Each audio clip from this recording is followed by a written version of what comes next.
स्वाधिष्ठान चक्र, सॅक्रल चक्र. स्वाधिष्ठान चक्राला संस्कृतमध्ये स्वाधिष्ठान म्हणजे स्वतःचे स्थान असे म्हणतात. हे चक्र मानवी शरीरातील दुसरे चक्र असून नाभीच्या खाली गुप्तांगाजवळ असते. स्वाधिष्ठान चक्राचे कार्य सर्जनशीलता, भावनात्मक स्थैर्य आणि लैंगिक ऊर्जेचा संतुलन राखणे आहे. स्थान, लोकेशन. स्वाधिष्ठान चक्र गुप्तांगाजवळ नाभीच्या खाली सुमारे 2 बोटे अंतरावर स्थित असते. रंग, कलर.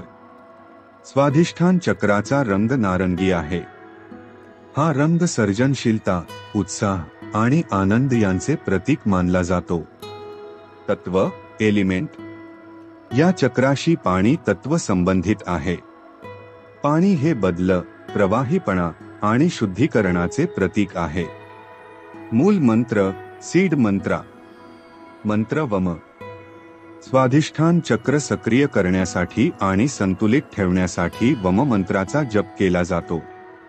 प्राण्याचे प्रतीक, सिम्बॉलिक ॲनिमल. या चक्राशी मगर, क्रॉकडाईल संबंधित आहे. मगर स्थैर्य आणि गुप्त ऊर्जेचे प्रतीक मानले जाते.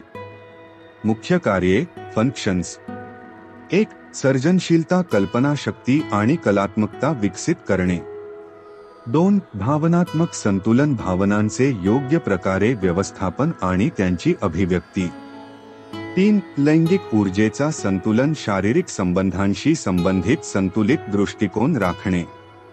4. नातेसंबंध, नाती मजबूत करण्याची आणि त्यातून आनंद घेण्याची क्षमता.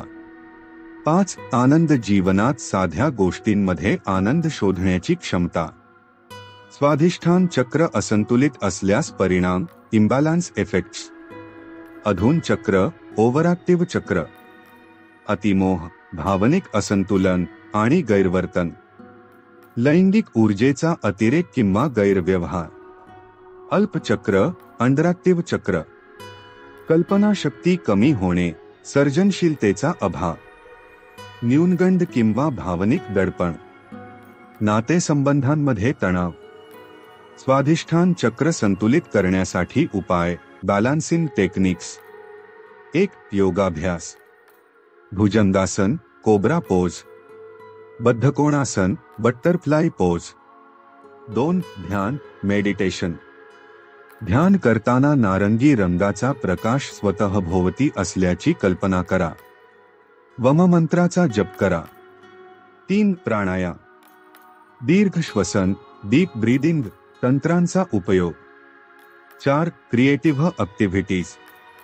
नृत्य, संगीत, चित्रकला यांसारख्या सर्जनशील क्रिया करा. 5. अन्न. संत्री, गाजर, आंबा, नारळ पाणी यासारखे पाणी व पचन सुधारणारे अन्न खा. 6. निसर्गाशी जोड. जलाशयाजवळ वेळ घालवा, पाण्याचा संपर्क ठेवा. स्वाधिष्ठान चक्र संतुलित असल्याचे फायदे, बेनिफिट्स ऑफ अ बॅलन्स्ड चक्र. सर्जनशीलता आणि कल्पनाशक्ती वाढते. भावनिक स्थैर्य टिकून राहते. लैंगिक ऊर्जेचा संतुलित उपयोग होतो. नातेसंबंधांमध्ये सौहार्द आणि समाधान मिळते. आनंदाने आणि आत्मविश्वासाने जीवन जगता येते. स्वाधिष्ठान चक्र संतुलित ठेवल्याने व्यक्तीची मानसिक, शारीरिक आणि आध्यात्मिक उन्नती होते.